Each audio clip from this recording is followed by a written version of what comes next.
El diccionario de Oxford destacó el neologismo posverdad como la palabra de 2016 y le incorporó a su enciclopedia. Este concepto releva los hechos de la actualidad en que los datos objetivos o evidencias influyen menos en la formación de opinión pública que los llamados a la emoción, a las creencias o a los prejuicios. Este fenómeno, si bien no es nuevo, se ha visto potenciado con el aumento del alcance de las diversas redes sociales que permiten divulgar mensajes producidos por cualquier persona sin el chequeo previo de su veracidad. Es así como las noticias falsas o fake news han bombardeado a las audiencias y a los medios de comunicación. Para profundizar en este tema y en cómo ha afectado a los medios chilenos, hemos invitado a destacados profesionales del periodismo. Primero quisiera agradecer la presencia de Connie Stipicic. Ella es periodista y conductora de programas de análisis de actualidad de Radio Duna. También Eduardo Sepúlveda, director del medio digital El Líbero. Cristian Bofill, director de prensa de Canal 13. Y Francisco Moreno, secretario general de la Asociación Nacional de la Prensa. Y para comenzar, quiero hacerle una pregunta bastante abierta. Nos gustaría escuchar su reflexión sobre este concepto, el concepto de posverdad. Y es que, sí, como decía Luis Prado, ya la verdad no importa. Connie, ¿te gustaría partir? Connie. ¿Por aquí? ¿Acá? No, la verdad importa, obvio que importa. Yo creo que a mí me gusta apelar mucho a dos datos para conversar de este tema.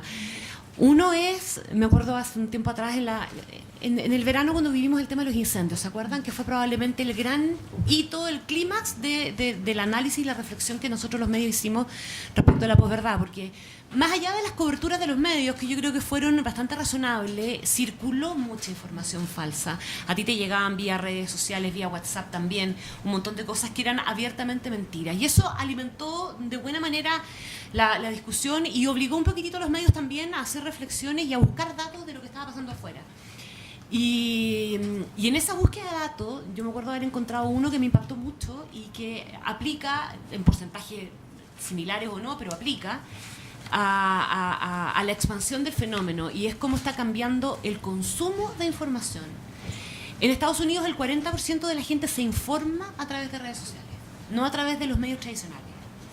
Y en esas redes sociales el porcentaje de Facebook, por ejemplo, es quizá de los más altos. No estaba totalmente desagregada la cifra en ese minuto, pero de lo que te daba cuenta es que la gente ha optado hoy día por una cuestión de tiempo, por una cuestión de sentido de pertenencia, por alguna cuestión sociológica muy de fondo, por una cuestión de polarización, de ideologismos, etcétera, etcétera, de creación de comunidades también, ha empezado a aislarse, a ensimismarse en el fondo y a retroalimentarse en círculos cada vez más reducidos.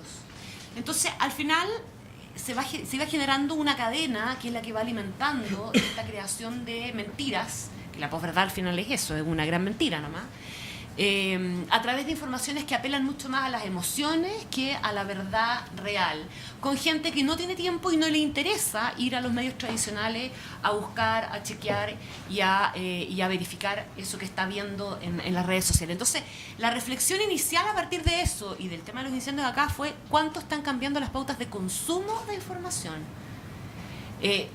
A mí me pasó que creo que como medio estábamos obligados a reflexionar primero partiendo de ahí. Porque si yo tengo un cambio en la pauta de consumo o en la forma de consumir información, estoy eventualmente obligado a buscar la manera de llegar a ese consumidor que está demandando algún tipo de información en particular. Yo creo que por ahí se dio el inicio de la reflexión, muy alimentada también por el tema de los incendios y lo que vimos en ese momento. Entonces, en esa lógica, y esta es la conversación sigue, digamos, ¿verdad? Pero en esa lógica creo que también nos dimos cuenta en este país que la información de los medios tradicionales, y es un poco lo que está pasando en Estados Unidos y en otras partes, importa el buen trabajo periodístico, y que finalmente esas verdades chicas que se van creando y retroalimentando, lo que tienen que provocar en los medios es un esfuerzo mayor por ir a contar lo que está pasando de verdad.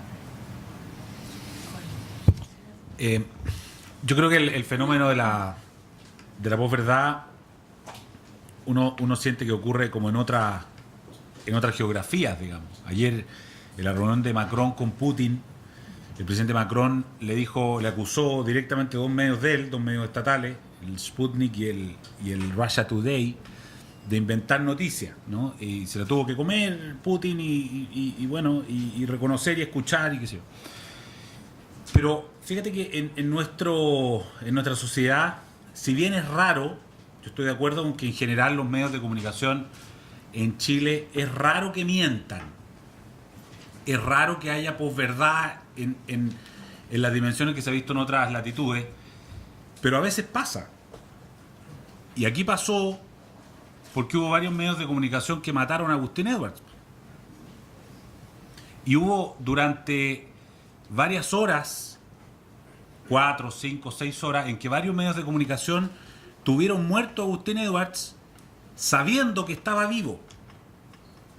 Y eso me parece a mí que es posverdad también, digamos. O sea, eso nos demuestra que es un fenómeno que no está tan lejos, que no ocurre solamente en Rusia, que no ocurre solamente en Estados Unidos durante una campaña presidencial, sino que la posibilidad de que ocurra en Chile es mucho más frecuente y mucho más fácil. Yo en esto, a mí esa mañana, cuando esto ocurrió, yo trabajé hartos años en el Mercurio, entonces, y tengo conocidos y amigos en distintos medios, varios medios, gente de medios me llamó por teléfono a preguntarme si yo sabía algo. Y yo les dije, mira, yo hice un par de chequeos y la verdad es que la información que yo manejo es que no se ha muerto. Y fíjate que las personas que llamaron de algunos canales de televisión o de otros medios grandes, de verdad que y ellos no publicaron nada, pero hubo otros medios que sí publicaron. Me dejó la tranquilidad de que efectivamente hoy día, y cuando a mí me preguntan sobre esto, cuando en la escuela de periodismo yo hago clases también y qué sé yo, me dicen, oiga, ¿y qué se hace con esto? Yo digo generalmente que hay ciertos medios de domicilio conocido, ciertos medios con trayectoria, ciertos periodistas con trayectoria, con años de trabajo en esto, que han dedicado su vida y que viven de esto y que no tienen otro afán. Y en general yo creo que ahí uno puede ubicarse más o menos fácil dónde encontrar fuentes, medios que son confiables y medios que a lo mejor no lo son tanto. Y quería agregar una cosa a lo que dijo la Connie. Efectivamente, yo estoy totalmente de acuerdo con eso, suscribo todo eso. Y agregar solamente un dato. Fíjate que en el consumo de noticias hemos cambiado efectivamente los hábitos de consumir noticias. Antes uno se sentaba a las 9 de la noche a mirar el noticiero o agarraba el diario y lo ojeaba de atrás para adelante o de adelante para atrás como fuera tu maña. Eso ha cambiado y hoy día efectivamente mucha gente a través de las redes sociales consume medios de comunicación a través de esta especie de río, ¿no? De este río que baja por el Facebook y uno, como dicen los gringos, cherry picking, va escogiendo lo que te tinca o lo que no. Y de pronto entras en esta dinámica en que ya no sabes dónde estás. Empiezas a leer noticias y de pronto estás leyendo una nota y tratas de ir a buscar el encabezado a ver qué medio es y no sabes qué medio es. No tienes idea. Entonces, la noticia te va llegando de una manera tan difícil de identificar en la fuente, el lugar, que yo creo que efectivamente ahí sí hay un problema, porque es fácil decir, oye, yo voy a un medio con domicilio conocido y ya, pero el problema es que no siempre consumimos, o la mayoría de las veces no consumimos información de esa manera convencional o tradicional en que solíamos hacerlo. Primero yo quería situar el tema de la posverdad en el tema de la mentira. Yo creo que en la prensa se ha mentido siempre y se va a mentir siempre. Esto no es un fenómeno nuevo y la gente miente, todos los seres humanos mentimos. Y mentimos en la información, se miente básicamente por tres motivos. Se miente por motivos ideológicos, se miente por motivos comerciales, antes el sensacionalismo, ahora obviamente la difusión que tienen las redes, y se miente por flojera, por incompetencia, por no saber chequear los datos. Eso ha ocurrido siempre. La diferencia hoy día está básicamente en que la prensa perdió el monopolio de intermediación entre la sociedad y los ciudadanos. Hoy día tenemos otras competencias, por lo tanto, Antes nosotros creíamos ingenuamente que estábamos en un negocio meramente de contenido y hemos descubierto en los últimos años, con dolor, con sorpresa, con lo que ustedes quieren, que estamos en un negocio de distribución. Antes nosotros teníamos el monopolio de distribución. Cuando yo partí trabajando en São Paulo hace 30 años, la gente se enteraba de lo que pasaba en la política o en las cosas en Brasil a través de los diarios. Yo trabajaba en un diario donde básicamente la gente en São Paulo, si quería estar informada, tenía que leer ese diario. Hoy día eso no ocurre. Por lo tanto, yo creo que el fenómeno de la posverdad obedece a cosas muy tradicionales, como son las mentiras por flojera, por sensacionalismo, por motivos comerciales, por motivos ideológicos. Y creo que hoy día la novedad está en, primero, que no es solo la prensa por la cual se informa la gente, y el alcance que tiene la información. Yo creo que nosotros vivimos en un mundo, y a veces nosotros creemos que estamos en Chile muy alejados de eso, en un mundo polarizado y fragmentado.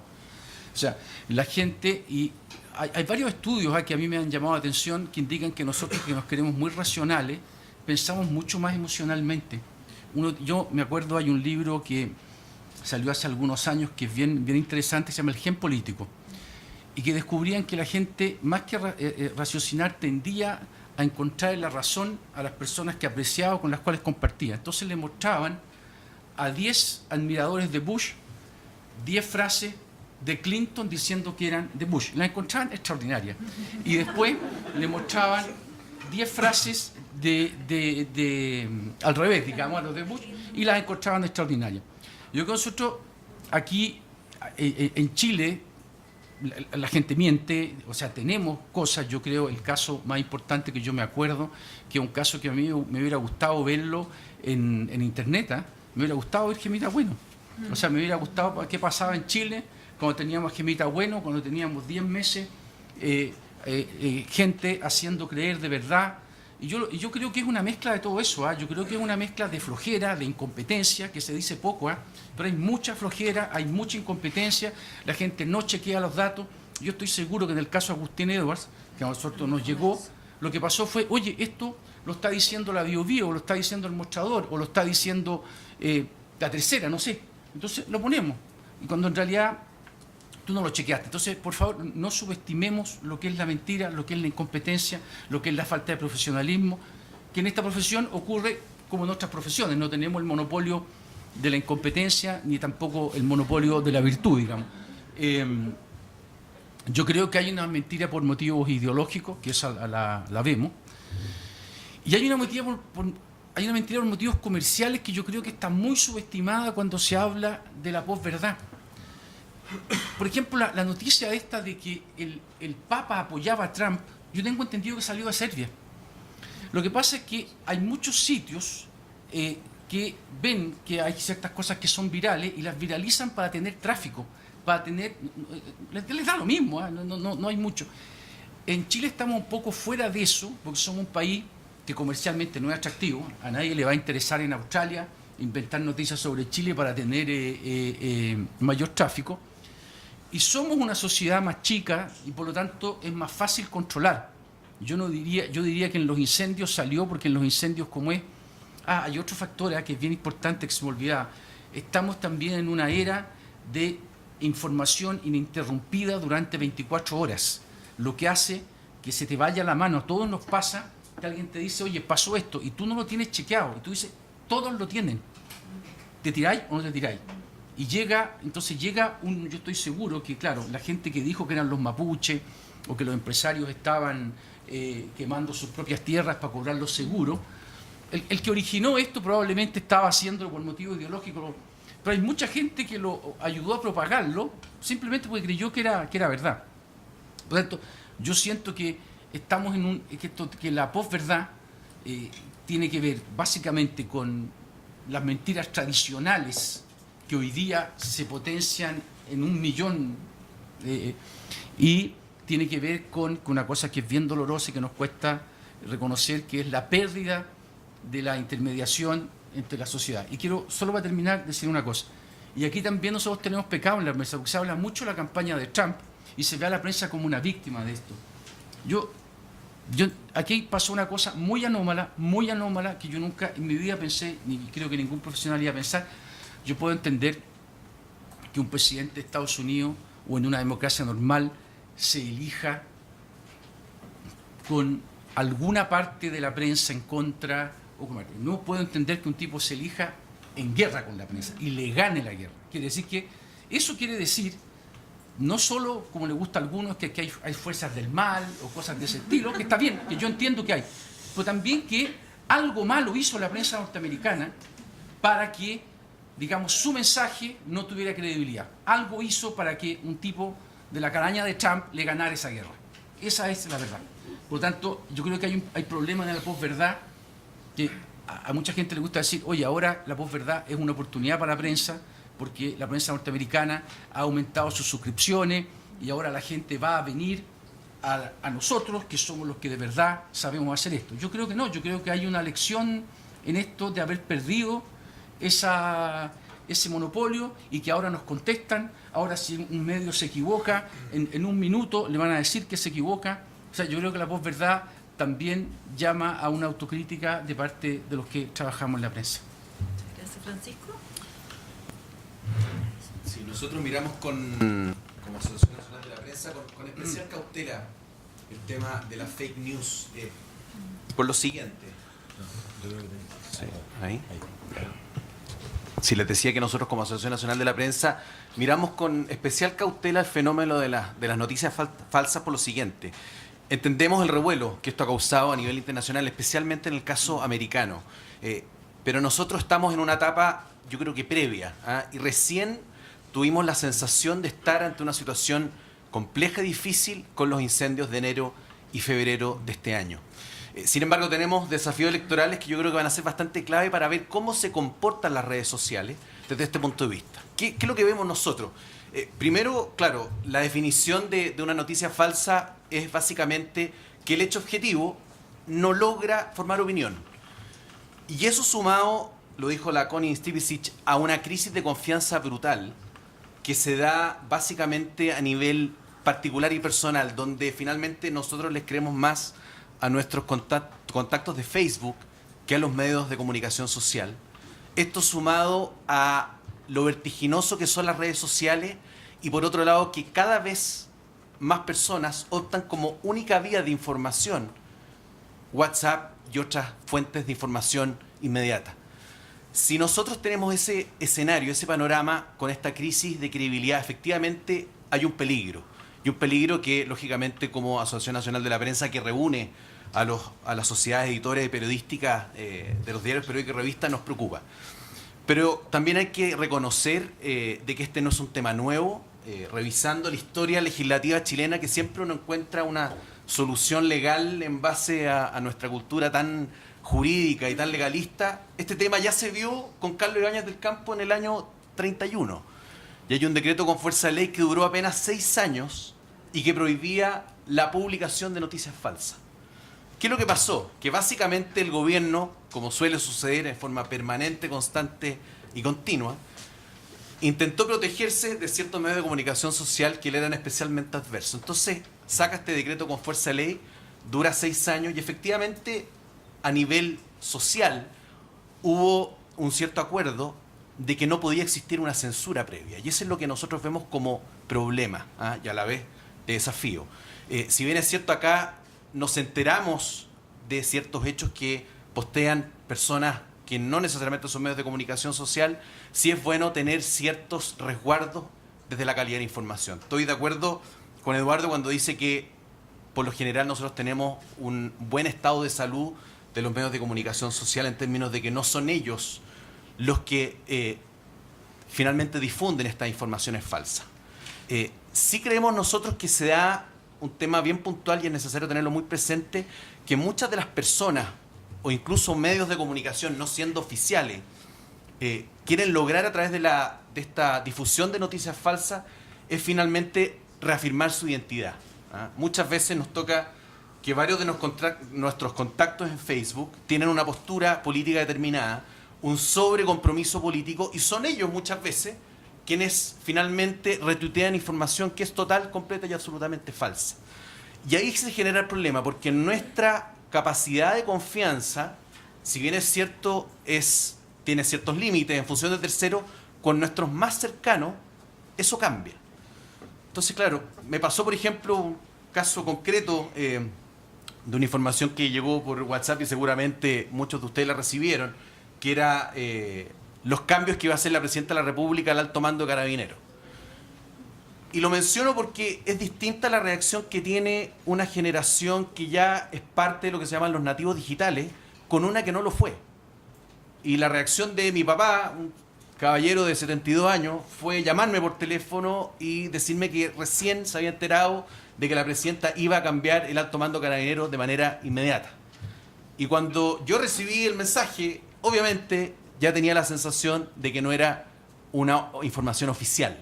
Entonces, ¿cómo reaccionan las distintas audiencias en función del mensaje? Yo creo que es algo clave y que desde la ANP miramos con esperanza de que las generaciones actuales, nativos digitales, tenemos, un poquito patudo que me incluya, pero bueno, tenemos esa capacidad de darnos instintivamente cuenta de cuándo se refiere a una información verdadera y cuándo falsa.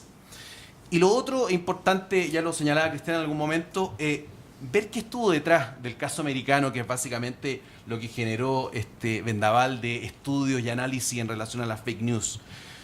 Y al parecer muchos de los sitios web que difundían noticias falsas sobre Trump o la campaña de Trump eran básicamente teenagers, muchos de ellos parece que en Macedonia, curiosamente, quienes vieron en esto una oportunidad comercial. Y acá el gran culpable, y sería muy bueno, no en esta oportunidad, sino que la próxima, tenerlos sentados acá a la mesa a la gente de Google, ¿qué es lo que está finalmente diseñando, produciendo un sistema donde a mayor cantidad de visitas de página y cliqueo de los avisos a través de este Google AdSense, entonces es mayor el revenue, el ingreso que tiene el propietario de la página web? Entonces, acá no hubo una conspiración política de marca mayor del tipo House of Cards. Acá lo que hubo fue una visión comercial de unos cabros perdidos en Europa Oriental que se dieron cuenta que cualquier noticia referida a Trump tenía un alto índice de propagación. Me imagino que no habrá sido el 100% de los casos, pero sí es necesario tenerlo presente. Entonces, redondeando, miramos con cautela el fenómeno, nos asusta de que efectivamente nuestro querido Congreso Nacional se motive con este tema y que considere fundamental publicar una ley que seguramente va a afectar literalmente a la libertad de expresión. Es un tema que no tiene una salida legislativa inmediata, pero sí es necesario ponerlo en su contexto y sobre todo no apurarnos, ver los efectos que va a tener en la campaña presidencial, primaria, quizás con un efecto acotado, pero sí en noviembre y diciembre. Yo creo que hacer un análisis del efecto de las noticias falsas en Chile antes de la elección de diciembre, creo que puede ser un poco aventurado. Muchas gracias. Para retomar el tema de Chile, hay un físico chileno, Cristian Huepe, que trabaja en Northwestern y que ha aplicado un modelo matemático de teoría de redes fundamentalmente a las características de nuestro país y el tráfico de noticias falsas.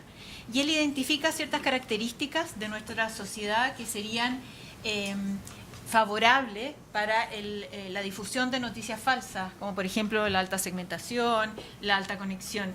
¿Cuál es el diagnóstico que ustedes hacen respecto de las características de Chile en relación con estas noticias falsas que promueven o dificultan su divulgación y efecto? Voy al tiro con eso, solamente recoger un par de cosas que se dijeron antes y que me parece que son importantes. Una, estoy de acuerdo con Cristian en que la mentira ha existido siempre y la posverdad es una nueva forma de llamarla en el fondo, ¿verdad? Más glamorosa, más rimbombante, etcétera, pero ha existido siempre y el problema de la gestión de los medios frente a eso, o casos como el de Agustín Edwards, por ejemplo, es el poco rigor, es el apuro, es eventualmente la manipulación, son ese tipo de situaciones las que generan cosas como lo que pasó con Agustín Edwards, no necesariamente la posverdad, no es un fake news literal, sino que es una noticia que se mantiene arriba por otro tipo de consideraciones que pueden ser desde el mal periodismo hasta simplemente el querer mantenerla arriba por una cuestión de manipulación ideológica. Lo otro es que respecto a lo que dice Cristian de la autocrítica en Estados Unidos por el éxito que tiene Trump en contra de los medios, ahí se da algo que a lo mejor es interesante recogerlo a propósito de lo que te dice Huepe y de lo que puede estar pasando en Chile. La visión que logró exitosamente instalar Trump en esta guerra con los medios era que los medios eran parte de esa élite a la que él quería combatir y que eran parte del establishment y que él tenía que romper también con esa lógica. Por eso es que le salió súper buen negocio distanciarse de la cúpula del Partido Republicano, por eso le terminó saliendo buen negocio también distanciarse de los medios de comunicación y entrar en una guerra abierta con ellos, porque él se paró. Y ahí esto va a ser interesante de observar en la campaña presidencial, como dice Francisco. Él se paró desde una posición de nuevo estilo frente o en combate directo contra esa lógica instalada, establecida, contra la elite, contra el establishment, contra los tecnócratas, contra los opinólogos de siempre, y por eso probablemente fue exitoso, además de que supo hacer un muy buen trabajo de Big Data. O sea, la campaña de Trump fue muy exitosa en contratar a la gente, a la mejor gente, para poder canalizar adecuadamente ese fenómeno que se estaba dando.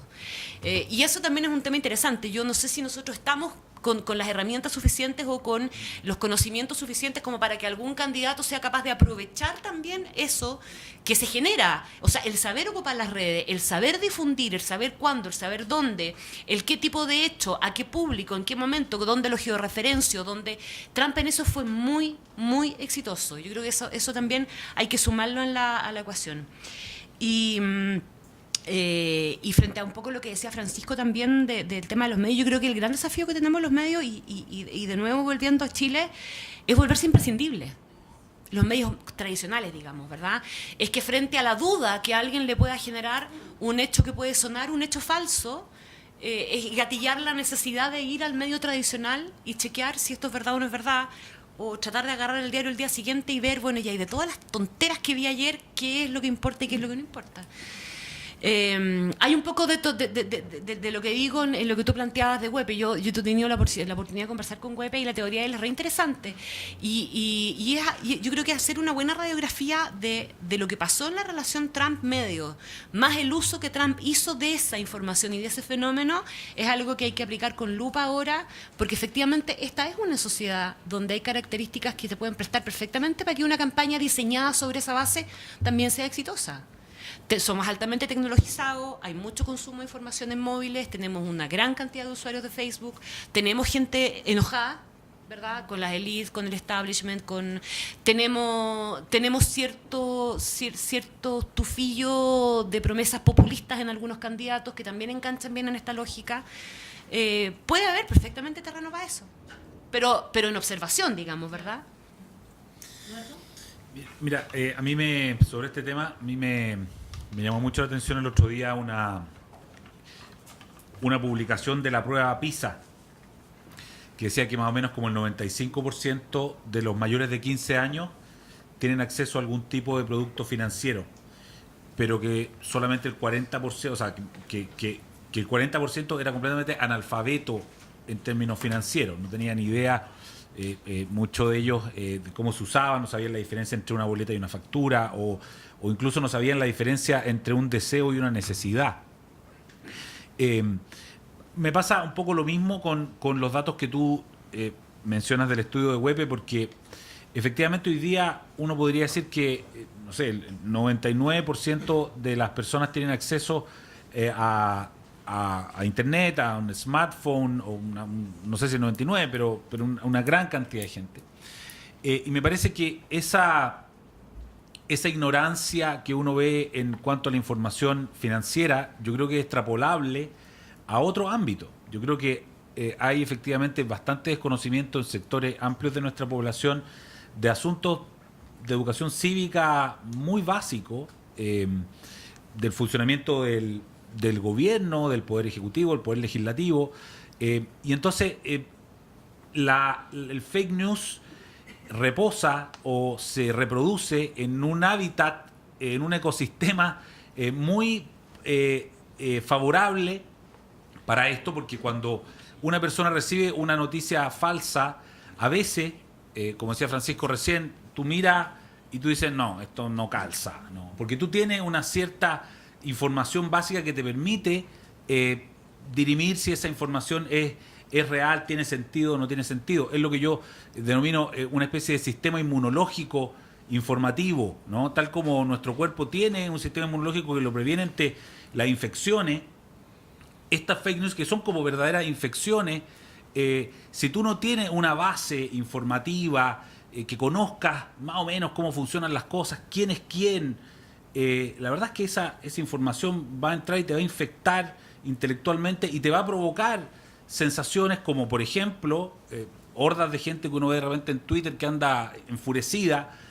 Es porque fueron infectadas por estas informaciones falsas que lo que hacen es que producen odio y producen ese tipo de cosas. Yo por eso creo que como antídoto para la proliferación de este fenómeno es la información y que debiéramos ser capaces nosotros de que la gente pudiese estar mucho más informada y no una cuestión solamente de los planes de estudio que eliminan la educación cívica y eliminan filosofía y ese tipo de cosas, sino que también como medios de comunicación ser capaces, ¿no?, de hacer un trabajo también de divulgación, por ejemplo, los jóvenes, en fin, para informar más. Creo que si uno no nos preocupamos de trabajar ese sistema inmunológico, al final ahí es donde está el caldo de cultivo para que proliferen este tipo de cosas.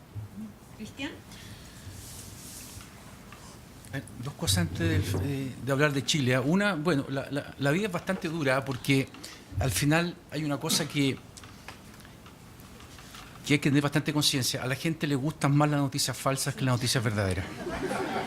Por lo tanto, ese es un problema. Hay un estudio que hizo la gente de BuzzFeed y después que mostró que las 20 principales noticias falsas que salieron en la campaña de Estados Unidos fueron más populares, tuvieron más alcance, fueron más compartidas y tuvieron más like que las 20 noticias relevantes, verdaderas de la campaña. Por lo tanto, tenemos, así como hay un problema de que estamos en un mundo fragmentado y polarizado en el cual a la gente le gusta que le digan las cosas que la reafirman. Ahí está para mí un genio de las comunicaciones que acaba de morir. Hay gente que dice que se suicidó, que fue el creador de Fox News, que partió con Nixon y terminó con Trump y cayó por el tema de acoso sexual, todo eso. Era un tipo que entendía muy bien eso. Fox News fue un negocio pero fenomenal. Él entendió que la gente le gusta que le digan lo que quiere escuchar, que es una cosa que saben muy bien los actores, los políticos y también los periodistas, porque por lo tanto ahí hay un problema bastante complicado para combatir eso. Lo segundo, respecto a la campaña de Trump, que hay que decirlo, yo creo que fue una campaña extraordinaria. A uno puede no gustarle, a mí no me gusta, fue una campaña extraordinaria. Él supo tocar muy bien los temores, los odios, las esperanzas de los perdedores de la globalización. Él sabía que había un electorado norteamericano que no estaba apareciendo en los medios, y eso es una lección para todos, para leer bien, que era un electorado que tenía un temor profundo a lo que venía, que quería castigar a la élite que estaba gobernando. Y por lo tanto yo creo que yo estoy de acuerdo con Francisco en los temas de Google, pero siento que esas son herramientas que la prensa va a tener que usar, que nosotros no podemos quemar el sofá de Onoto. Google, Facebook, Twitter, todo eso no son los enemigos, son herramientas que deberían ser neutrales, pero depende cómo las podamos usar como prensa. No creo que por sí solo Google sea un problema. Respecto de Chile, sí estoy de acuerdo que estas elecciones van a ser un test respecto de los fake news, respecto de cómo se usan las redes sociales. Claramente, la primera campaña que los usó con bastante fuerza fue la de Obama, pero yo creo que la campaña de Trump dio un salto para eso, y todas esas cosas al final se terminan reflejando. No estoy viendo en Chile en este minuto, fuera de los incendios, y insisto que eso está muy asociado a la información instantánea, No veo cosas que hayan pasado que durante mucho tiempo se haya mantenido una gran mentira. En este país han habido ejemplos importantes. Por ejemplo, hoy día, este caso del Cóndor Roja no dura 10 minutos. No dura 10 minutos esa mentira. Y duró, tengo entendido, un año hasta que la tercera le puso una plata bastante sustantiva a este señor Roja y este señor confesó. Y Gemita Bueno duró 10 meses. Por lo tanto, las redes sociales tienen herramientas que son muy valiosas para la prensa. O sea, nosotros perdimos la impunidad con las redes sociales. Antes uno decía cualquier cosa y nadie lo venía a corregir. Yo tengo la impresión además que aquí hay candidatos que hacen bien que son bien mateos y que han anotado harto lo que pasó en Estados Unidos, y creo que van a ser que vamos a ver eso. No lo estamos viendo todavía. ¿Qué? Perdón. No, está bien. Ya se está viendo. Bienvenido al pensamiento. Eso, yo creo que que en estas próximas elecciones vamos a poder tener un test mayor de lo que viene. Sí, a mí me gustaría complementar lo que señalaba Cristian. Claro, mi idea no fue demonizar a Google, ni mucho menos, pero sí siento que tenemos que pedirles a sitios como Facebook, Twitter, Google como estructura y YouTube una mayor, no sé si participación es la palabra, pero sí una ayuda.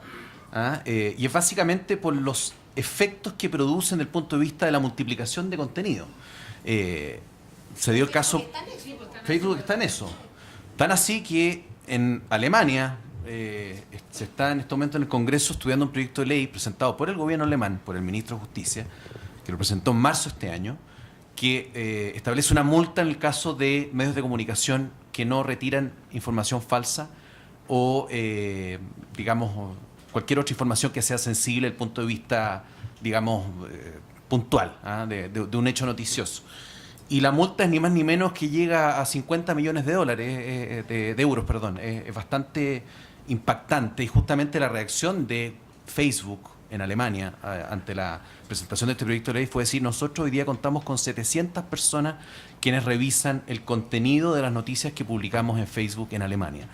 ¿Será eso suficiente? No lo sé, pero sí creo, o creemos más bien como Asociación Nacional de la Prensa, que estos sitios tienen que tener algún nivel, no de responsabilidad legal, pero sí de una autorregulación que nos permita llegar con un efecto más de colador, por así llamarlo, a la información que finalmente después la gente multiplica a través principalmente de WhatsApp. Hay un estudio de la Universidad de Indiana en Estados Unidos que dice que en promedio pasan 13 horas entre que se publica una noticia falsa y alguien sale a desmentirla. Entonces uno dice, bueno, en esas 13 horas, ¿qué cantidad de personas la han compartido? Puede llegar a ser casi infinita. Entonces, es necesario tomarse este tema muy en serio, pero tampoco transformarlo en una cortapisa, principalmente a la libertad de prensa y la libertad de expresión. Menciono el caso alemán, que nos parece, digamos, preocupante. Ecuador obviamente hizo una reforma a su sistema de medios de comunicación social con la existencia de estas superintendencias que pretenden básicamente ir teledirigiendo el contenido informativo que sale de los medios de comunicación. Obviamente nos rebelamos directamente ante eso, y eso no va a ser la solución para evitar que existan noticias falsas. Entonces creo sí que hay un trabajo de autorregulación que tienen que hacer en primer lugar los medios de comunicación, de educación, y eso va también para las facultades de comunicaciones, de periodismo. Y finalmente confío en lo que señalaba hace un rato atrás de la alfabetización digital, que nosotros ya tengamos incorporado una pequeña, digamos, estructura desde el punto de vista de evaluar el medio de comunicación que me está dando la información, de chequear quién es el autor, si está o no utilizando fuente, comprobar que no sea una sátira o un chiste, que pasa mucho. El diario español Marca, que es un gran medio deportivo, tomó una publicación de un sitio de sátira del diario La Tercera sobre declaraciones de Johnny Herrera días antes del Superclásico, donde apoyaba a Esteban Paredes. Entonces, el diario Marca lo toma como fuente informativa y claro, fue el hazmerreír de la prensa deportiva local por, digamos, ni siquiera haberse dado el trabajo de haber visto si se trataba de una sátira o un chiste. Entonces, claro, podemos llegar a esos extremos, en algunos casos no es relevante, en otros casos sí, pero eso básicamente es lo que nos llama la atención y nos preocupa este tema. Ahora, como medio, ustedes lideran medios importantes del país. ¿Cómo han abordado este desafío? ¿Qué sistemas de chequeo tienen? En la sección anterior apareció una pregunta sobre política de análisis y control de productos que vienen desde fuera, como videos, textos, etcétera. ¿Cuál ha sido la experiencia de ustedes, a lo mejor entrando a picar con algunos ejemplos concretos en relación con este tema?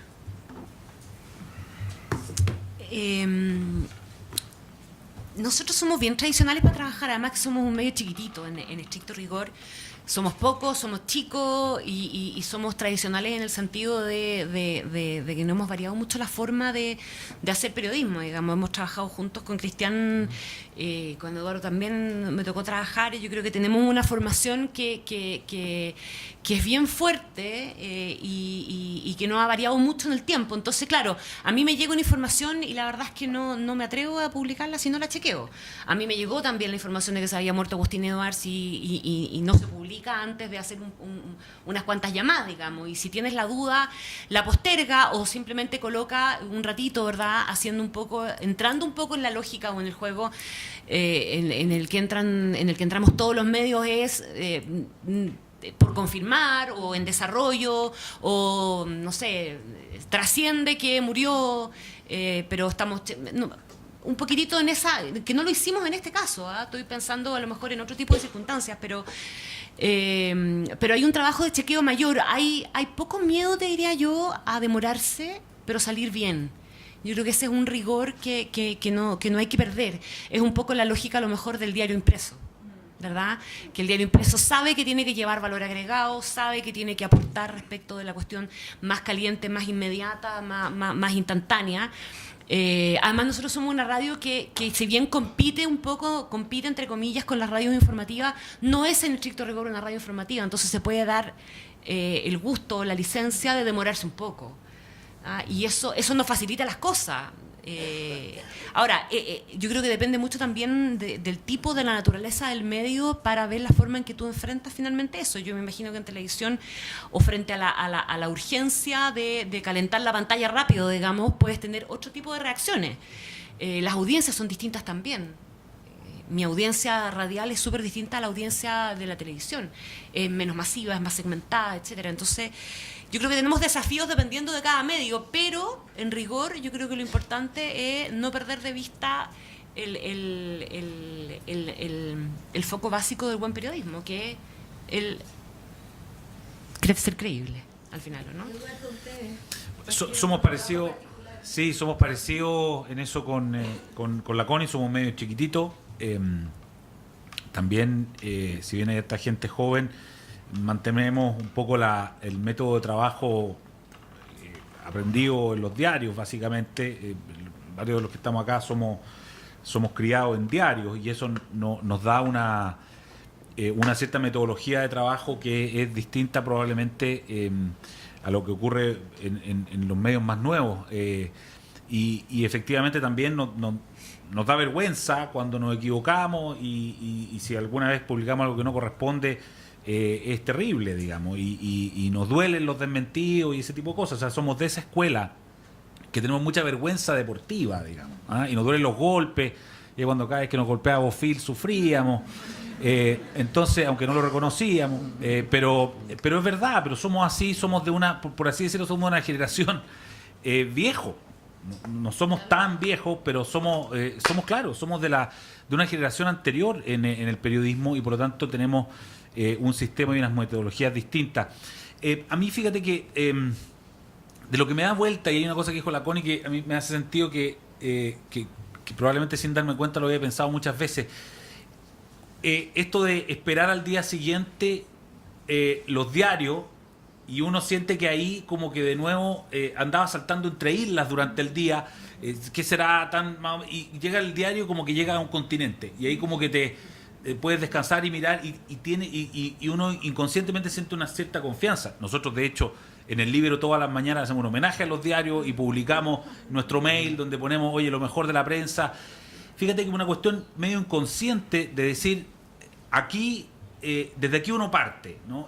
Desde aquí sentimos que esto es pega que está bien hecha, diarios, revistas, en fin, que hoy día hacen súper buen periodismo. En general yo soy un admirador del periodismo tradicional chileno. O sea, yo creo que los canales de televisión, pese a todas las cosas que se puedan decir, me parece que hacen buen periodismo. En general se hace buen periodismo. Entonces, lo que hacemos...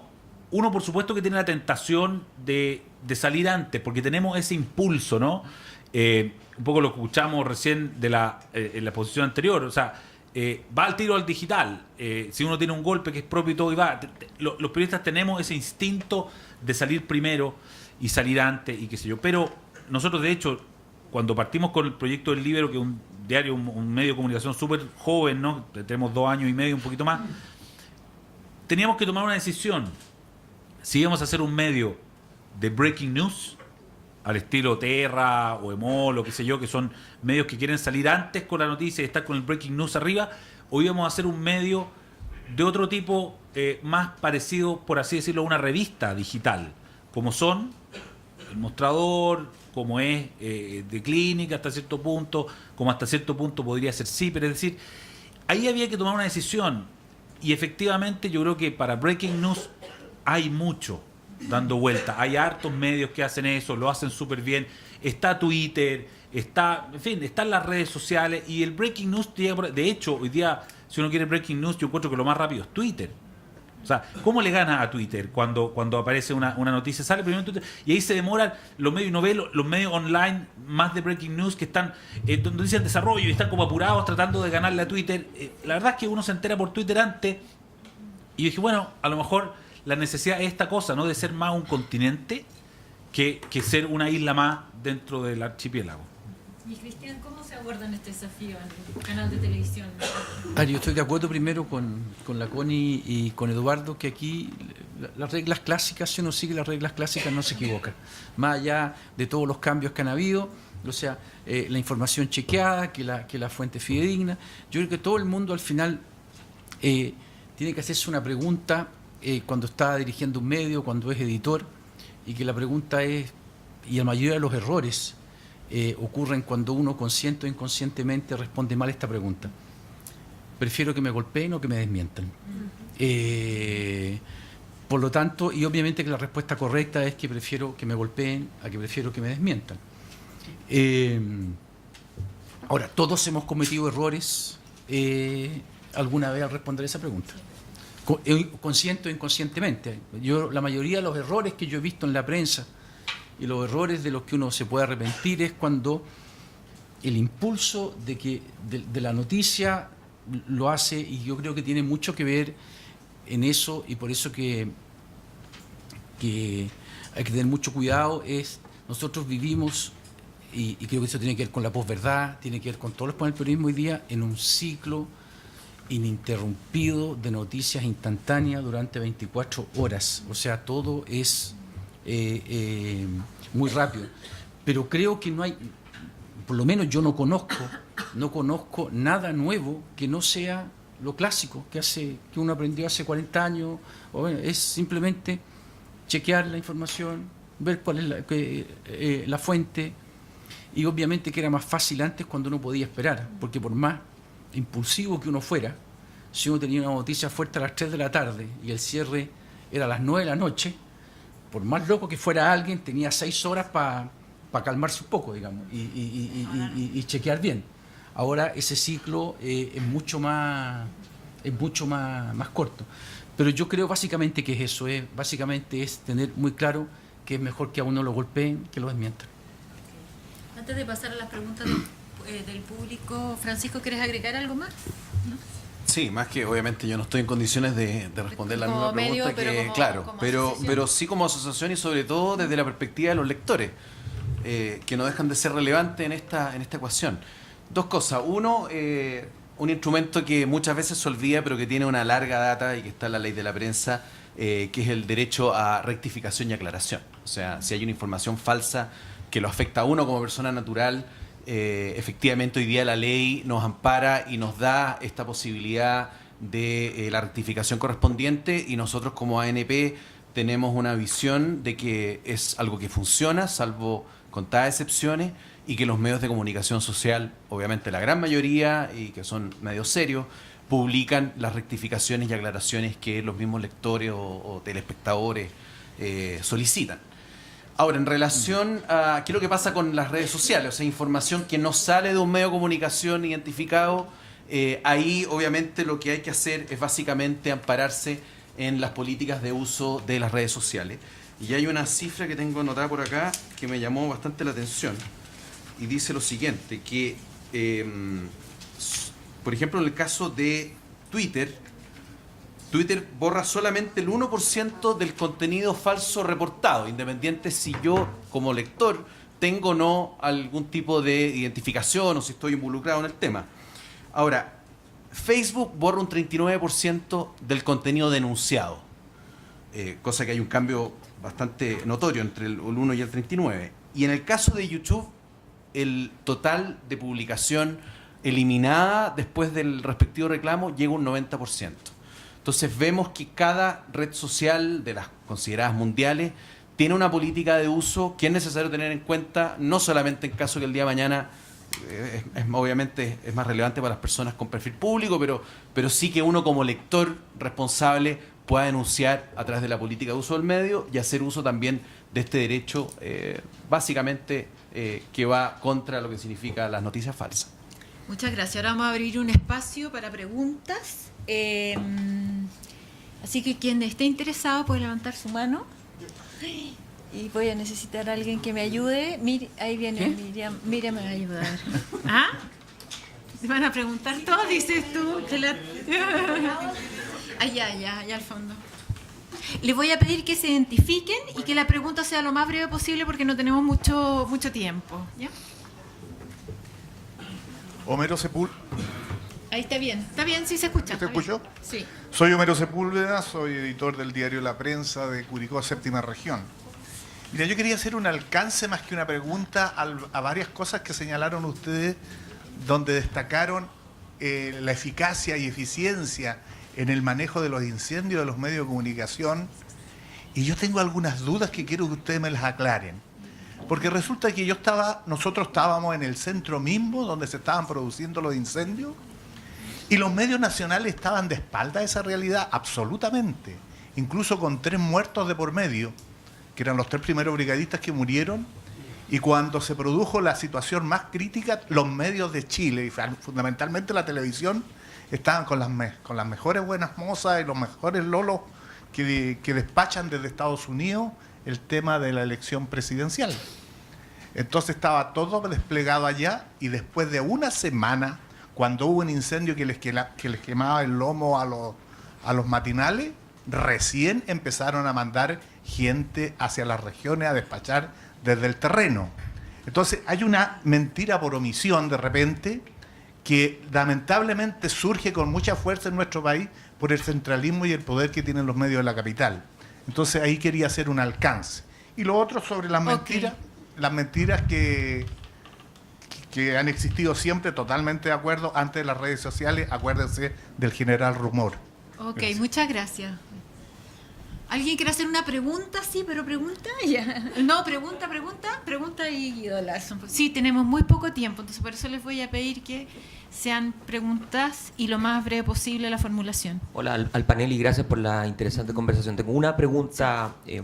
Se habló de mentira, pero me gustaría poner la atención en la verdad, porque hay quienes están hablando ya no de la posverdad, sino de la hiperverdad. Es decir, cómo las modificaciones tecnológicas, etcétera, publicitan verdades que tal vez nos gustaría esconder. Estoy pensando, por ejemplo, en Wikileaks y en ataques y hackeos cibernéticos sobre verdades, sobre todo de Estado, digamos, que tratan de mantener oculta. ¿Cómo los medios se adecúan a esto y cuál sería la postura que cabría tener frente a esto?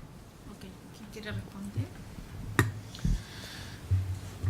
No, yo creo que los Wikileaks, todo eso, yo tengo ahí una duda muy grande respecto de cómo se trató. Ahí, bueno, el país, tú puedes hablar más, pero yo creo que el problema ahí a mí me pareció que se trató más como una verdad que como una fuente.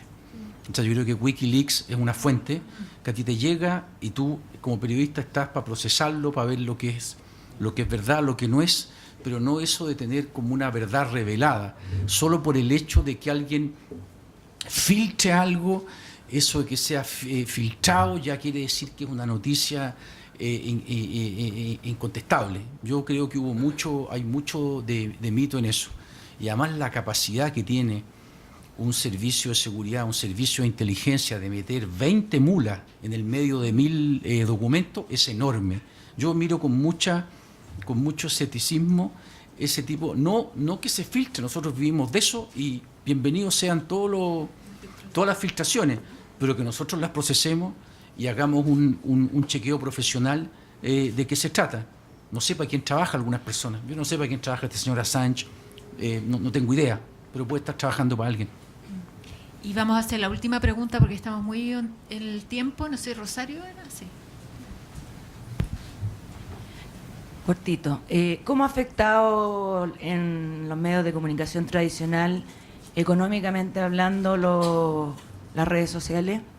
En porcentaje, por favor. Las redes sociales. Hay que mostrar la billetera. Bueno, Pero espérate, ¿estás preguntando las redes sociales o, Facebook, ¿no? o el Facebook, online? Google. Redes sociales. Es súper difícil cuantificarlo. Es de que las redes fe- es sociales, que porque Facebook- hay una pata que es redes sociales y la otra que es el medio online. No, redes sociales. O sea, Facebook un impacto gigantesco. Porque Facebook hoy día es una agencia de publicidad, en el fondo, y muy eficiente, mucho más barata que nosotros los medios de comunicación, y muy eficiente. O sea, Facebook, la verdad, y Google nos están desangrando. O sea, con toda franqueza. Ellos son los que se llevan hoy día la torta, el trozo más grande de la torta publicitaria, y nosotros estamos reinventando todos nosotros, todos los días, una parte de nuestro tiempo lo dedicamos a pensar en cómo hacer un modelo de negocios distinto para financiar el periodismo, el buen periodismo de buena calidad, que es caro, cuando el origen histórico, ¿no? O sea, durante 100 años vivimos muy bien vendiendo avisos, y hoy día los avisadores prefieren contratar Facebook o Google que a nosotros los medios de comunicación. Bueno, quiero dar las gracias a todos los presentes y a los panelistas, a Connie Stipicic, Cristian Bonfil, Eduardo Sepúlveda y Francisco Moreno. Vamos de inmediato a pasar al siguiente panel.